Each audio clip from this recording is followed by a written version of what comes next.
packing up for a fun shoot today because I get to bring gear and I get to bring my baby with me because we're going to shoot in a town where my parents live. So we're going to stay with my parents, and Magnolia is coming on the shoot with me. So I get to come home and hang out with you. And you. It is so nice how well everything just fits into this trunk. It's deep. And then you just look in the back of my car. Kind of looks like there's no gear in there, just an empty car. So that's nice.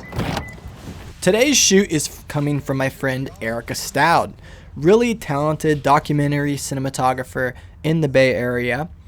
She was booked for this shoot through this website called glimmer.io, but then something came up and she couldn't do the shoot, so she asked me if I could do it for her, and I said yes, and here we are.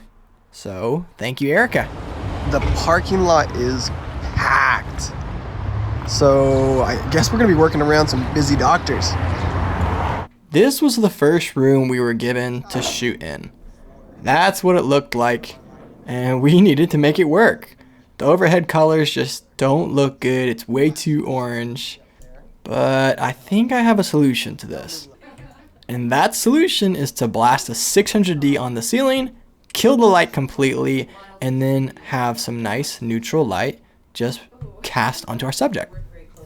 That looked so much better to me. We didn't have to worry about the orange colors. We just had some nice, clear, neutral colors. This is the FS7.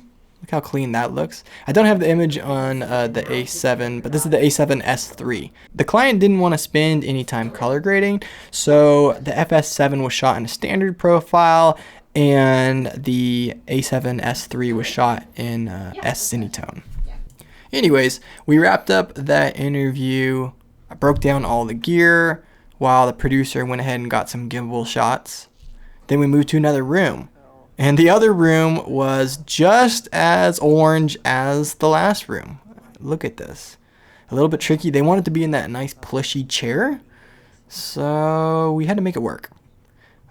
Rearranged a lot of things, play with the lighting. Again, I was just going to kill the lighting because I just thought it was way too ugly. But we were able to make it work, and it looked like this. Oh, yeah. It got better, obviously. Yeah, no, I've had Again, I'm real happy with the look. I think it's kind of the best we could have done in this room and in this tight space. It honestly feels like a pretty huge hack being able to kill the lights and just have complete control over the room. So I think that's kind of a pro to shooting in a small room, is that you can have full control over the lighting if you just bring enough. After that, we rolled around the office and got some B-roll. Got to use my shoulder rig, kind of trying it a little different today. I took the shoulder pad off and just put it raw dog on my shoulder, and that actually made my shoulder pretty sore.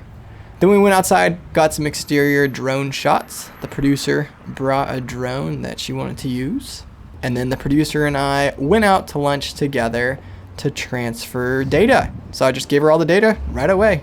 It's kind of nice just being able to drop off all the data at the end of the day and not worry about it. The next day we were shooting in this cozy little doctor village full of doctor cottages. It was pretty cool. Our first shot was going to be outside, and this is what a 600D was born for. We blasted that puppy at 100%, and I'm really happy with how it turned out. We had our subject kind of nicely rim lit by the sun, and then we just had that 600D blasted on her face, and look how clean that looks, man. I love it. After that, we had one more interview to do, and this one was kind of the most awkward room that we had to interview in because they had that massive little chamber to the left. We've got key light. This one really didn't need much power at all. It's only at 25%. And this is a 60X or 90X. And we have our hair light up there at 8%. Subject, little something interesting, plus that little gadget right there. Thinking of putting some tools on here. Then we have the 600D blasting on the ceiling. 25%. I really like this look. You really don't need much power in these tiny rooms. It kind of always amazes me.